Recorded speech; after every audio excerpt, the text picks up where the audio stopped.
नमस्कार, मैं हूं नितिन। यह है चाचा के फैक्ट्स। आप सभी का स्वागत है। यहाँ से मैं फैक्ट्स, ईश्वर से जुड़े चमत्कार, रोचक पौराणिक कथाएं और तीसरी शक्ति के प्रकोप के बारे में बात करता हूँ। कहानी के माध्यम से समझाता बताता हूँ। अगर आपके पास भी कोई अपना एक्सपीरियंस है तो साझा करिएगा। फेसबुक, व्हाट्सएप, इंस्टा, कमेंट कहीं भी। थोड़ा सा लोकेशन चेंज है और मौसम बहुत बेहतरीन। सोचा ऐसे मौसम में आपको फाइनल पार्ट बताया जाए, जिसके अंदर आपको पता चलेगा कि क्यों हमें इन शक्तियों को ज़्यादा पढ़ना नहीं चाहिए। आप अपनी जो ज़िंदगी में डेली कर रहे हैं वो ज़्यादा बेहतर है। अपना जॉब, पढ़ाई, अपने घर पर ज़्यादा ध्यान दीजिए। भूत प्रेत, आत्मा, टोने टोटके, इनमें जो भी गया है उसकी यू टर्न होने वाली, जैसे कहते हैं कि ना, वापसी बड़ी मुश्किल हो जाती है। अभी फ़िलहाल चैनल का इंट्रो, उसके बाद आकर शुरू करता हूँ। कहीं मत जाना, पूरी कहानी सुनना। हर हर महादेव।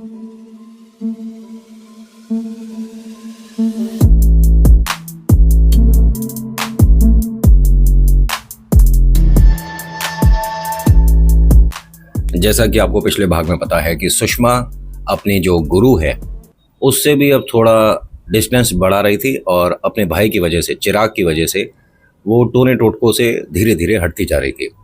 लेकिन जो लड़के वाले आए थे देखने, और उनके सामने ये सब कैसे आया आप भी जानते हैं। पहला वाला भाग मैंने लिंक डिस्क्रिप्शन में रखा है, एक बार देख लीजिएगा। उन्होंने इस बात को ना बिल्कुल से नज़रअंदाज कर दिया। मेरा एक सवाल था पिछले भाग में कि क्या इनके घर में जो प्रेत रिलेटेड चीज़ें होती हैं या पूजा पाठ होता है, उसकी वजह से तो इन्होंने इस बहू को नहीं चुना है, क्योंकि ये बहुत ही मिलनसार, प्यारी और सुलझी हुई सी लड़की है। इसे मतलब कह सकते हैं कि जब मानसिकता इधर उधर होती है ना, तो इन चक्रों में आ जाते हैं। टोने टोटके से सफलता जल्दी मिल जाएगी, नंबर अच्छे आ जाएंगे, पैसा अच्छा मिलेगा, जॉब अच्छी मिलेगी, जबकि होता इसका बिल्कुल अपोजिट है। कुछ दिन के लिए पैसा ज़रूर मिलता है, कुछ दिन के लिए अच्छा सब कुछ वक्त मिलता है, लेकिन फिर वो धीरे धीरे, जैसा आपका लिखा होता है, जैसे आपके कर्म होते हैं, सब वापसी होती है। और अगर प्रेत वाला खेल खेल गए तो फिर वापसी बड़ी भयानक हो जाती है।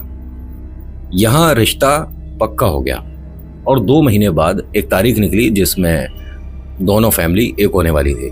कितना बढ़िया एकदम। मतलब माता पिता को तो ऐसा लग रहा था कि किस्मत हमारी इससे अच्छी क्या ही होगी, घर बैठे इतना बढ़िया रिश्ता मिल रहा है। लड़का एक प्राइवेट कंपनी में एक अच्छी जॉब पर है, इनका फैमिली बिजनेस भी है और दोनों एक दूसरे को पहले जानते भी थे। वो अलग बात है कि दोनों ने कभी ये सोचा ही नहीं था कि आगे चलकर शादी की भी बात होगी। सुषमा ने चिराग से कहा कि देख, तेरी वजह से मैं एक सही राह पर आई हूँ। तू मेरा सबसे पसंदीदा, मेरा सबसे अच्छा दोस्त, मेरा भाई, मेरा सब कुछ है। तेरे पर मैं कभी आंच नहीं आने दूंगी। लेकिन एक मुझे बात नहीं समझ आती, उसके घर हमारी जैकेट, मतलब तेरी जैकेट, पहुंची कैसे थी? जब घर में सब लोग मतलब इस अच्छे माहौल को सेलिब्रेट कर रहे थे ना, उस वक्त इसने समय निकालकर अपने भाई से सवाल किया, सुषमा ने। चिराग ने कहा कि दीदी आप ही लेकर गई थी।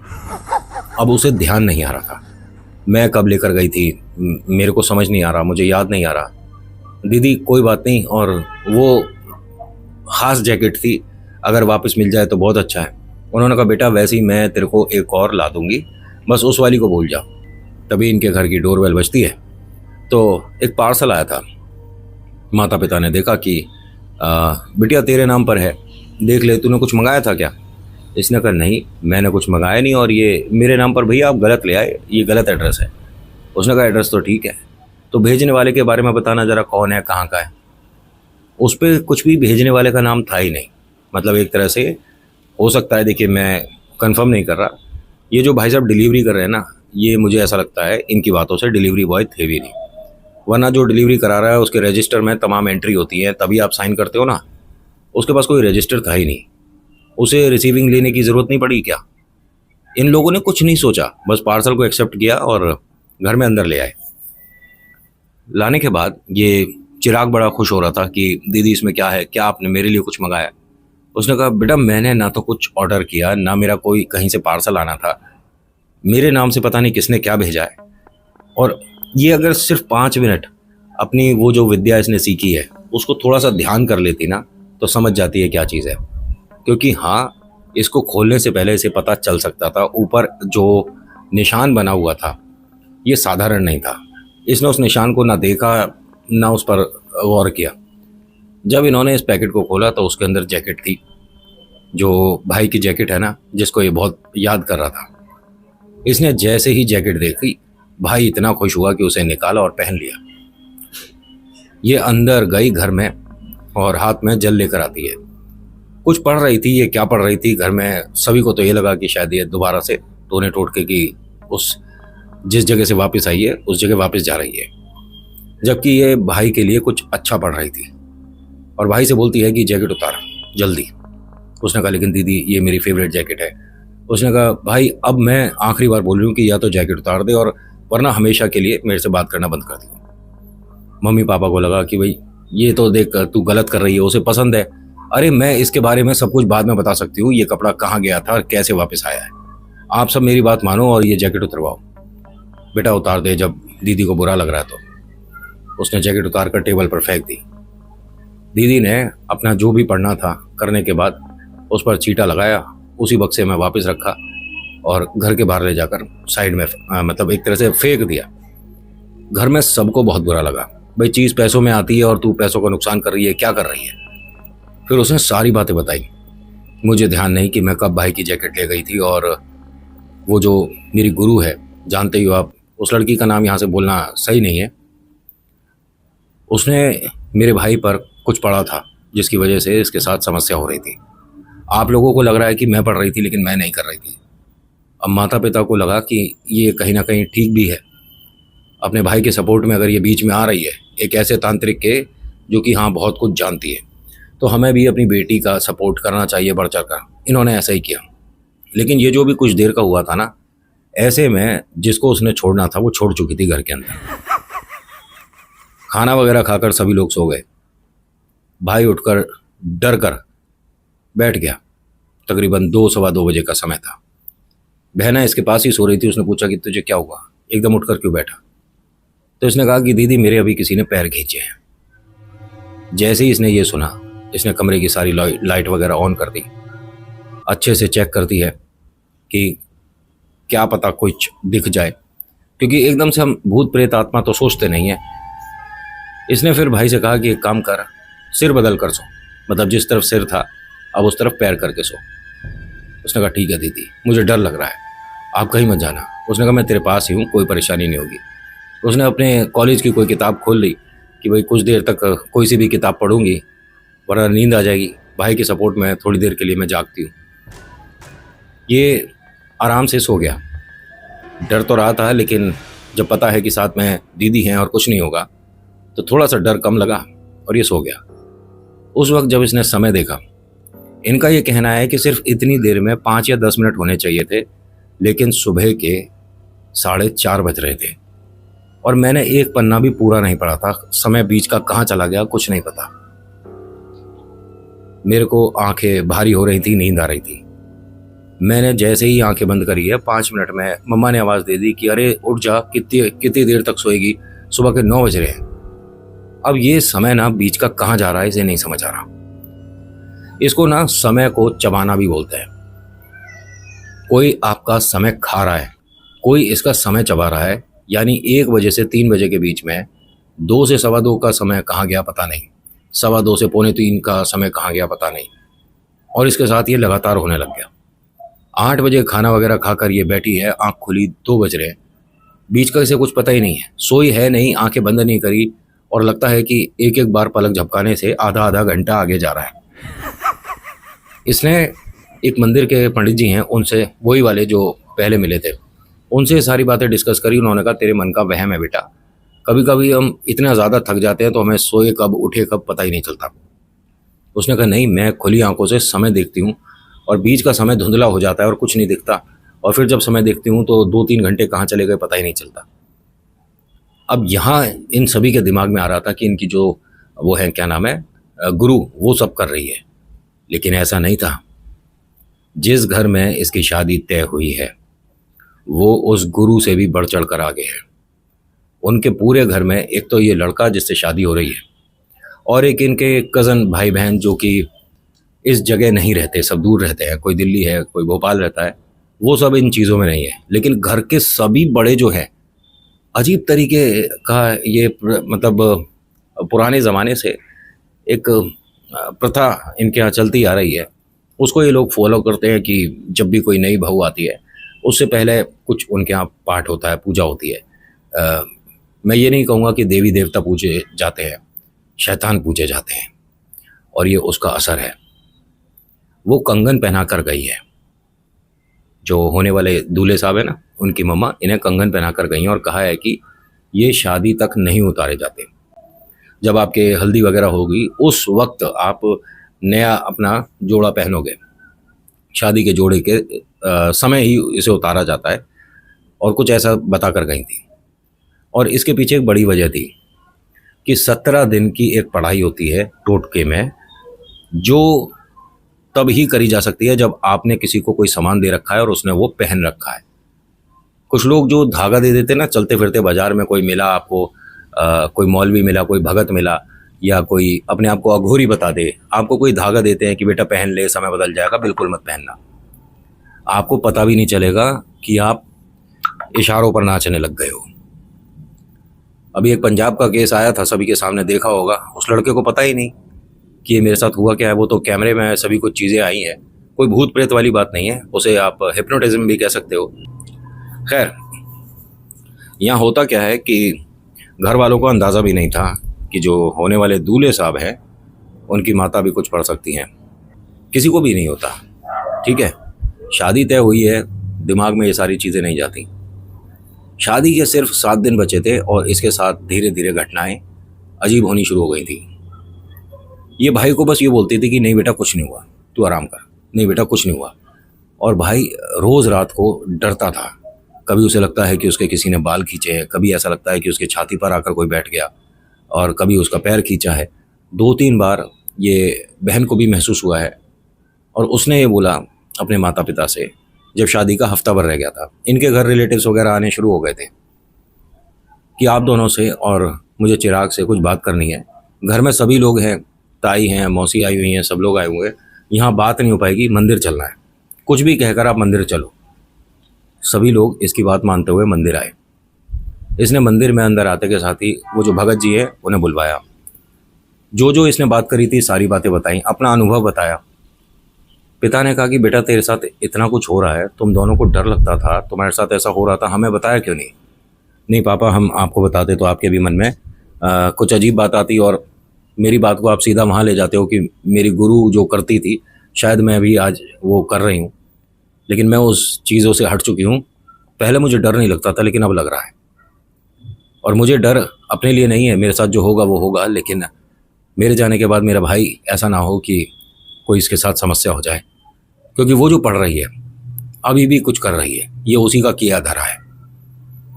तो एक काम करते हैं, हम उसके आगे हाथ जोड़ेंगे, विनती करेंगे और माफ़ी मांगेंगे उससे। नहीं पापा, वो किसी की भी बात सुनती नहीं है। अब ये बोल रही थी, तभी देखती क्या है कि उसके मम्मी पापा मंदिर में आ रहे हैं। जैसे ही इसने देखा, अपने मम्मी पापा को बताया कि ये मेरे जो गुरु थी लड़की, वो उसके मम्मी पापा हैं। अब ये दोनों उठे, सुषमा के मम्मी पापा, और हाथ जोड़कर कहते हैं कि अपनी बेटी को आप समझा लीजिए कि वो ये तंत्र विद्या बंद कर दे। हमारे घर में बहुत परेशानियां चल रही हैं, 7 दिन में बिटिया की शादी है और हमारे घर में अजीब अजीब घटनाएं होनी शुरू हो गई हैं। उन्होंने कहा पहली बात तो, अगर आपको ऐसा लगता है कि हमारी बेटी ये सब कर रही है तो उसके लिए माफ़ी चाहेंगे, वो कर नहीं सकती अब। मतलब कह रहे न जाने उसके साथ कोई दुर्घटना हुई थी, और उसके बाद से उसके बोलने की शक्ति और लिखने की शक्ति अभी चली गई है। डॉक्टर ने बताया कम से कम 3-4-6 महीने के अंदर हाँ ये ठीक हो जाएगी। वो कुछ बोल नहीं सकती, कुछ लिख नहीं सकती। अब जब इसने भी ये सुना तो बड़ा अजीब लगा कि मेरी दोस्त भी थी, गुरु भी थी, उसके साथ ये सब क्या हो गया। मम्मी पापा ने सुषमा से पूछा कि क्या ऐसा हो सकता है। उन्होंने कहा मैं कुछ कह नहीं सकती, लेकिन वो हाँ पढ़ने में तो काफ़ी एक्सपर्ट थी, वो तांत्रिक तो जोरदार है, लेकिन जब उसके साथ ऐसी घटना हुई है उसके बाद वो रुक गई होगी, वो नहीं करेगी। अब यहाँ सुषमा की सारी बातें सुनने के बाद चिराग ने ये बोला कि दीदी आपको डरने की ज़रूरत नहीं है, मेरे साथ कोई समस्या नहीं होगी, आप निश्चिंत होकर अपने घर जाना, बस मेरे को बीच बीच में फ़ोन करते रहना, जो भी मेरे साथ होता होगा मैं आपको बताऊंगा। मम्मी पापा ने कहा कि अरे क्यों होगा कुछ भी गलत तेरे साथ, और तुम दोनों के साथ अब कुछ भी गलत नहीं होगा। घर चलो और तुम्हें किसी से मिलवाना है। किससे मिलवाना है? अरे तुम चलो तो सही। इन्होंने जो एज बताई सुनकर मुझे भी बड़ा आश्चर्य हुआ। 117, 117 साल की दादी अम्मा, इनके गांव की सबसे बुजुर्ग औरत, ठीक है, वो आई थी और इनके कुनबे में ही है, मतलब घर में इनकी सबसे बड़ी अम्मा जी कह सकता हूँ। अम्मा जी आई और उन्हें देखकर कहीं से लग ही नहीं रहा था कि 117 साल की है। वो कोई सहारा लेकर नहीं चल रही, कोई बैसाखी नहीं है, बस थोड़ा सा धीरे धीरे चलती है। और वो मतलब इनके पहुंचने से पहले पहुंची ही थी। शायद माता पिता को पता होगा कि उनकी ट्रेन आ गई है और जब तक हम पहुंचेंगे वो आ गई होंगी। घर पर देखते हैं तो बहुत मजाक मस्ती सी चल रही थी। इन चारों को देखकर अम्मा जी ने कहा, देखो हम जिनके घर आए हैं ये तो अपना घर छोड़कर ही भाग गए। अरे क्यों परेशान हो रहे हो चारों, कहाँ घूम रहे थे? अब सुषमा को बताया कि यही है अम्मा जी जिनसे मिलवाना था। इसने आकर जब उनके पैर छुए, अम्मा जी ने दोनों हाथ पकड़ लिए कि यार एक खाली बर्तन ला जरा। क्यों अम्मा जी, क्या हो गया? अरे खाली बर्तन लेकर आ। अरे गुड़िया, तेरा नाम क्या है? सुषमा? उसने कहा हाँ जी। अम्मा जी हाथ तो छोड़ो। ना ना ना, तूने मेरे पैर छुए, अब जब तक बर्तन नहीं आएगा मैं तेरे को छोड़ूंगी नहीं। ऐसे ही बैठी रहे, जमीन पे ही बैठी रहे और मेरे पैर छुए रख। हाँ, बड़ों का आशीर्वाद मिल रहा है। जो हुआ जैसा हुआ वो एग्जैक्ट आपके सामने प्रेजेंट कर रहा हूँ। अब चिराग को भी ये बात अजीब लग रही थी कि ये क्या है, किस तरह से, मतलब दीदी का हाथ क्यों नहीं छोड़ रही। उन्होंने दोनों हाथों से सुषमा के दोनों हाथ पकड़ रखे थे। जब वो एक खाली बड़ा सा बर्तन आ गया तो कहती हैं यहाँ मेरे मतलब पास में रख दे। रख दिया। अब उससे कहती हैं कि अपने धीरे धीरे हाथ पीछे कर और ये दोनों कंगन कड़े जो हैं ये मुझे दे। अरे नहीं, ये आप नहीं ले सकते अम्मा जी, ये बिटिया को इसकी होने वाली सास ने पहनाए हैं। आप नहीं लो, उनके यहाँ कोई पूजा पाठ वो करते हैं जब तक इसे पहनने होते हैं। आप मानो। उन्होंने कहा ऐसे एक और मैं बनवा दूंगी सोने के, ठीक है, ये तो पीतल या तांबा है ना, मैं सोने की बनवा दूंगी, लेकिन ये दोनों उतारो।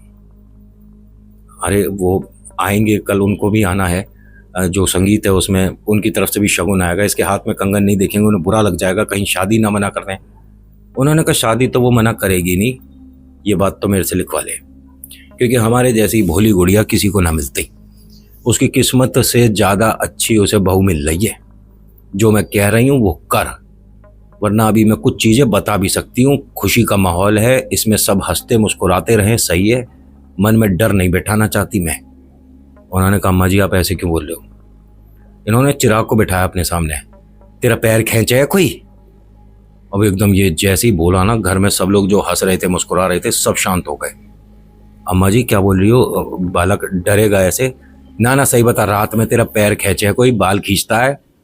तेरे को ऐसा लगता है तेरे ऊपर आकर कोई बैठ गया छाती पर, बोला नहीं जाता, गले से आवाज नहीं निकलती, हिल नहीं पाता, बोल। अब ये लड़का रोने लगा चिल्ला चिल्ला कर। लेकिन जब ये रो रहा है और चिल्ला रहा है तो एक लड़की की आवाज आ रही है। अम्मा जी कहती हैं कि अरे मैंने देर कर दी क्या घर में आने में? तो ये गुड़िया तुझसे कह रही हूँ, क्या नाम बताया तूने अपना? सुषमा। फटाफट से कंगन ढीले कर और इसमें रख दे और यहाँ बैठ जा मेरे सामने। तेरे बेटे के साथ, तेरे भाई के साथ, तेरे भाई के साथ जो हो रहा है तेरे को दिख नहीं रहा है? सुना है तू कुछ जानती थी, पढ़ना जानती थी, क्या हुआ? सारी विद्या हवा हो गई। उसने कहा मैं अम्मा जी वो सब छोड़ चुकी हूँ। तो अब दुनिया पर टोटकेबाजी कर ली, अब जब भाई को बचाने वाली बात आई तो मैं सब टोना टोटका छोड़ चुकी हूँ। अरे टोने टोटके क्या सिर्फ भला किसी के सिर पर छोड़ने के होते हैं? अरे किसने सिखाया तुझे? हैं? कौन है तेरी गुरु? बिना गुरु के तो ये होता नहीं। और अगर तेरी गुरु तेरे इसमें मदद नहीं कर रही तो तुम दोनों तो मूर्ख हो। क्या नाम है तेरी गुरु का?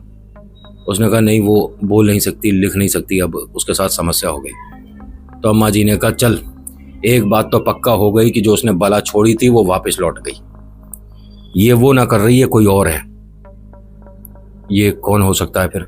अब घर में जो जब इस तरह की बात हो रही थी ना तो पहले थे 10-15 लोग, अब 20-25 हो गए इनके घर में।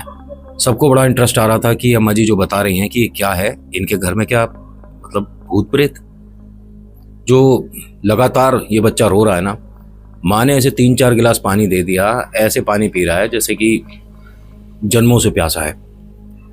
अम्मा जी की नज़रों से ये बच रहा था बार बार, ठीक है, जो ये पानी से पिलाया 2-3 बार।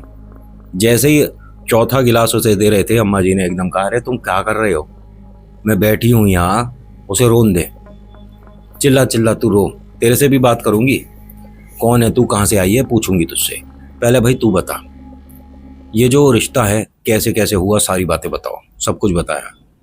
उन्होंने कहा पहली बात तो वो हर लड़की को हाँ ही करते, वो किस्मत अच्छी है कि तू उसे जानती है, जो तेरा होने वाला पति है, लड़का भला है, उसको कुछ पता ही नहीं है, लेकिन जो तेरी होने वाली सास है ये उस गांव की तो ना है, क्योंकि ये उस गांव, कोई गांव का नाम लिया कि उस गांव में ये वाली बात है, एक कमरा इनके यहाँ शैतान का होता है। शादी से पहले तकरीबन 1 या 1.5 दिन पहले वो इसके लिए कोई फिर से तोहफा लाएगी, इसे कहेगी कि पहनना, या कोई सोने का हार ले आएगी, अंगूठी ले आएगी हमारे यहाँ की। भाई अब मना कौन करेगा, मना तो कोई भी नहीं करेगा, लेकिन ये इस तरह के कंगन ना पहनाए जाते, कंगन तो सोने के ही पहनाए जाते हैं। खैर अभी तो मैं घर में हूँ, सारी बातें पता चल जाएगी। वो जब यहाँ इस घर में बैठी थी और किसी के लिए कुछ लाई थी, बताया कि वो मिठाई मंगवाई थी और मिठाई उन्होंने दी, तुम में से किसी ने ला कर दी थी, वो घर से मिठाई लाई थी। उन्होंने कहा नहीं नहीं, चिराग ही लेकर आया था मिठाई। चिराग बेटा कहाँ से लाया था? उसने बताया कि पास वाली जो मिठाई की दुकान है वहाँ से लाया था। उन्होंने कहा ना, मीठे से तो नहीं किया इसने, घर में और कोई चीज़। तो बताया कि एक जैकेट थी और वो भाई की थी, वो तो मैंने घर के बाहर कर दी। उन्होंने कहा ना, तेरी गुरु तो कर ही नहीं रही, मुझे और कोई चीज़ हो तो बता दो, क्योंकि कड़े तो मैंने सामने रख दिए और अभी मैं कुछ पूछूंगी वो सब बताओगी तुम। अब ये ना, घर में 2-3 लोगों ने अपनी राय देनी शुरू कर दी अम्मा जी के सामने। अम्मा जी इन कड़ों को बाहर फेंक दो, ये जो लड़का है इसे मेहंदीपुर बालाजी लेकर चलते हैं, गुड़िया को भी लेकर चलते हैं, और ऐसा पता नहीं, अपनी अपनी तरफ से जो जो जिसके दिमाग में आ रहा था राय दे रहे थे। अम्मा जी ने एक आदमी की आवाज़ में बोला कि जब मैं सामने बैठा हूँ तो किसी को कुछ सोचने की ज़रूरत नहीं है, ये कमरा 5 मिनट में खाली हो गया। क्योंकि अम्मा जी नॉर्मल तरीके से बात कर रही थी, एकदम आदमी की आवाज़ में, और वो भी ऐसा नहीं कि कोई बुज़ुर्ग, ऐसा लग रहा है कोई 30-35 साल का आदमी बात कर रहा है, और अच्छे से बात कर रहा है कि जब मैं सामने बैठा हूँ तो किसी को कोई परेशानी नहीं है, मैं यहाँ बैठा हूँ, कोई परेशानी नहीं होगी। अब कोई महिला इस तरह से बोल रही हो, थोड़ी बहुत तो घबराहट होती है। अम्मा जी ने इन दोनों से कह दिया, तुम दोनों बस यहीं बैठो, बाकी सारा घर खाली करो, घर में कोई भी नहीं होना चाहिए। और इनके मम्मी पापा को भी बोल दिया कि तुम दोनों भी बाहर जाओ, इसकी सास का नाम कागज़ पर यहाँ पर लिख के मेरे सामने छोड़ दो। अब ये सुषमा और चिराग ने अपनी आंखों से देखा, यहाँ पर ना कोई माचिस, ना किसी तरह की कोई की अगरबत्ती थी या दिया जल रहा था, कुछ भी नहीं। अम्मा जी ने कागज़ वहीं रखा और इन दोनों के सामने कुछ पढ़ना शुरू करा। वो कागज़ जिसके मतलब उस पर उनकी सास का नाम जो लिखा हुआ था, वो अपने आप जला इनके सामने दोनों के, और इन दोनों ने देखा है उसका रोना, चिल्लाना, चीखना, जो चिराग लड़की की आवाज़ में बोल रहा था या रो रहा था, एकदम बंद हो गया। जैसे ही ये हुआ है ना, 5 या 6 सेकंड के अंदर इनके फ़ोन आता है लैंडलाइन पर। अम्मा जी आवाज़ देती हैं सुषमा चिराग के मम्मी पापा को कि अंदर आओ, फ़ोन उठाओ, इसके ससुराल से फ़ोन है। अम्मा जी आपको कैसे पता? उन्होंने कहा जल्दी उठा ले फटाफट। फ़ोन उठाया तो वहाँ से सास बहुत गुस्से में थी। आप सभी क्या हमारे घर आ सकते हैं, या हम आप क्या आना चाहते हैं? कुछ बातें हैं डिस्कस करनी है और वो ज़रूरी है, शादी से पहले डिस्कस हो जाए तो बेहतर रहेगा। उन्होंने कहा नहीं नहीं, आप बताइए हमें कब आना है। अब वो वहाँ से कुछ बोलते तो अम्मा जी ने इशारा कर दिया कि तुम्हें जाने की ज़रूरत नहीं है, उसे यहाँ बुलाओ। एक काम कर सकते हैं कि हमारे ना बहुत रिश्तेदार आ गए हैं और लड़की वालों का घर है, ऐसे छोड़कर जाया नहीं जाता, आप बड़े लोग हो, लड़के वाले हो, क्या आप आ सकते हो? तो उसे पता नहीं था कि यहाँ पर कौन आया हुआ है। उसने हाँ कर दिया और ये और कह दिया कि 1 घंटे के भीतर हम आ रहे हैं। वो अपने साथ अपने गुरु को भी ला रही थी, जो उससे बड़ा तांत्रिक है, जिससे उसने सब कुछ सीखा है। और एक औरत और थी जो कि उस गांव की प्रथा को आगे कंटिन्यू करती आ रही है, जो एक कमरा तैयार करती है शैतान वाला, जिसके अंदर उसे स्थान दे दिया पता नहीं कितने 100 साल से, 100 साल 200 साल इस तरह से कमरा उसी का चल रहा है, उसी के नाम का। घर ये अलग है लेकिन कमरा उसके नाम का होता है। अब वो भी मैं आपको बताऊंगा, कहानी मैं कोशिश करूंगा विस्तार से समझा पाऊँ। 1 घंटे में वो लोग यहाँ पर आए। इनके घर में जितने भी फंक्शन के लिए रिलेटिव वगैरह आए थे उन सभी को बोल दिया था कि सब लोग ऊपर वाले माले पर चले जाओ, नीचे लड़के वाले आ रहे हैं और कुछ बात डिस्कस होनी है, गिफ्ट वगैरह के बारे में बात होनी है। सब लोग चले गए। अम्मा जी बड़ी हैं घर की, उन्होंने ये दिखा दिया कि मैं सीढ़ी वगैरह नहीं चढ़ सकती तो मैं तो नहीं जा पाऊंगी, जबकि आप जानते ही हो कैसी हैं अम्मा जी। इनके घर में वो सभी लोग आए, एक आदमी, सास और वो जो गांव की महिला थी वो सामने आकर बैठते हैं। देखते हैं कि उसके हाथ में कंगन नहीं है। वो कंगन अम्मा जी ने डाल रखे थे अपने हाथ में। सास ने जब ये देखा कंगन नहीं है तो सबसे पहले क्या बोलती है कि अगर मेरा बेटा भी आया होता ना साथ में तो मैं अभी ये शादी मना करवा देती कि नहीं होगी, लेकिन वो नहीं आया है और उसे लगेगा पीठ पीछे न जाने हमारी क्या बात हुई होगी, उसके मन में हमारे लिए कोई चिड़न ना आ जाए, इसीलिए मैं शादी को यहाँ रोक नहीं रही हूँ। लेकिन बहू रानी, आपके कड़े कहाँ हैं जो मैंने आपको कंगन पहनाए हैं? अम्मा जी ने अपने हाथ दिखाए। अरे जे मैंने कुछ देर के लिए पहन लिए थे, तेरे को कोई दिक्कत तो नहीं है? आपने लेकिन क्यों पहन लिए? जैसे ही बाकी दोनों का भी ध्यान अम्मा जी की तरफ गया ना, तो जो तांत्रिक हैं उसने चेहरा कर लिया नीचे, और जो गांव से आई है उसने कहा कि सामने शैतान बैठा है, सामने शैतान बैठा है। और इसने इतनी धीरे बोला था लेकिन चिराग के मम्मी पापा ने ये बात सुन ली। आप क्या क्या बोल रहे हो? अम्मा जी एकदम हंसने लग गईं। हंसने के बाद क्या बोलती हैं, तेरी नज़र तो बहुत तेज है, तूने मुझे पहचान लिया?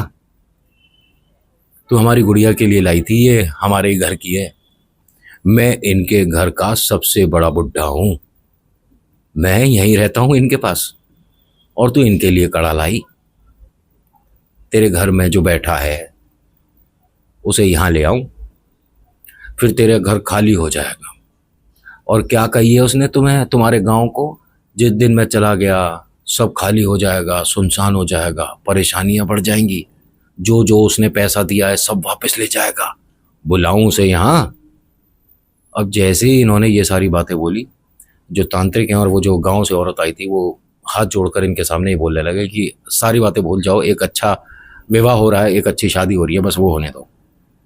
उन्होंने कहा मैं तो तैयार हूँ, मैंने कुछ नहीं कहा और मैंने अपनी तरफ से भी कुछ कहा भी नहीं, पढ़ा भी नहीं, लेकिन ये कड़े तो मैं ही पहनूंगा। उन्होंने कहा ये आपके हैं, आप ही पहनिए। जो सास है वो कहती है कि नहीं, मेरी बहू के कड़े थे, इन्हें ही पहनने चाहिए। और वो दोनों जो ने ये बोलते हैं, अब वो दोनों जने ये कहते हैं कि आप बस शांत हो जाओ, आपको पता नहीं है सामने कौन बैठा है। उन्होंने कहा कोई भी हो, लेकिन जो हमारे घर पर है और जब प्रथा चल रही है, उन्होंने कहा सारी प्रथा 10 मिनट के अंदर ये ढेर कर देगा सामने जो है। जो हो रहा है शांति से होने दो, वरना आपके साथ दिक्कत हो जाएगी, पूरे घर को उथल पुथल कर दिया जाएगा। हमारी विद्या इतनी सी है इसके सामने, जो ये सामने बैठी है। अब ये समझ ही नहीं आ रहा था कि वास्तव में ये इतना कुछ जानती हैं। खैर, अम्मा जी की इन बातों का ये प्रभाव पड़ा कि वो जो सास करती थी ना कि टोटका कर दिया, कुछ पढ़ दिया, वो इस घर से जब बाहर निकली हैं तो सब छोड़ दिया। कोई प्रथा वगैरह आगे फॉलो नहीं होगी, कोई कंटिन्यू नहीं होगा, कुछ नहीं होगा। शादी के 2 महीने बाद इन्होंने वो घर ही छोड़ दिया था कि मतलब हम बस ये जगह छोड़कर जा रहे हैं, और जो कमरा हमने शैतान को दिया था उसके बाद से उस कमरे को कोई खोले नहीं खोले, भला बाहर निकले, हमें कोई मतलब नहीं, हम ये घर छोड़कर जा रहे हैं। ये सुखी हैं, कोई परेशानी है नहीं इनके साथ, और इनका भाई भी सक्सेसफुल है। और कहानी उन्होंने ही मुझे भेजी है। वैसे तो चिराग थोड़ा लेट हुआ ना, और उसके लिए क्षमा, और थैंक यू सो मच कि आप इतना वक्त देते हो मुझे कि हमने कहानी तुम्हें 1.5-2 महीने पहले भेजी थी, अभी तक अपलोड क्यों नहीं हुई है। तो ये आपका प्यार है जो कि मैं थोड़ा वक्त लेकर कहानी बताता हूँ। और बहुत से लोग कहते हैं कि एक ही भाग में बता दिया कर, पूरी कहानी ख़त्म कर दिया कर, लेकिन मुझे भेजने वाले खुद कहते हैं कि नितिन भाई यहाँ तक आप एक साथ सुनाइएगा, फिर इसके बाद इसको एक साथ सुनाइएगा। तो मैं उनकी भी बातों को भी मतलब मानकर आगे सुनाता हूँ, अदरवाइज़ मैं तो बैठ गया तो पूरी कहानी सुना कर ही उठूँ। 40 मिनट की हो जाए, 45 मिनट की हो जाए, है ना, या बहुत जल्दी से ख़त्म कर दो तो 15 मिनट में ख़त्म कर दो। मेरे को जो भेजता है मेहनत करके रजिस्टर के 5-5 6-6 पेज लिख कर भेजता है, और मैं सिर्फ एक पेज बस जैसे तैसे करके उसकी हेडलाइन सुना दूँ। जब वो इतने विस्तार से समझा सकते हैं, मुझे बता सकते हैं, तो आप मेरा परिवार हो, क्या मेरा हक नहीं है कि मैं भी आपको अच्छे से सुनाऊं, समझाऊं, बताऊं? खैर, वो जो अम्मा जी हैं, उन्होंने अपनी तारीख, समय, दिन बताया था कि मैं इस वक्त चला जाऊंगा, चली जाऊंगी। और वो, हाँ, पूरे घर कुनबे को बुलाकर, ताई, दादी, नानी, उनके पोता पोती सबको बुलाकर घर में एक छोटी सी दावत, एक छोटी सी पार्टी करी, और उसके बाद समय देकर अपने हाथ में कलावा बंधवाकर चली गई। लोग कहते हैं कि इन पे दोनों ताकतें थीं, मतलब ईश्वर की भी ताकत थी इन पर और एक शैतान की भी ताकत थी इनके साथ। अब कौन सी ताकत क्या अच्छा और क्या बुरा करवाती थी, कुछ नहीं पता। So thank you so much for watching. मेरा नाम नितिन है, मुलाकात करूंगा एक अगली वीडियो में। हर हर महादेव, जय भोलेनाथ। धन्यवाद।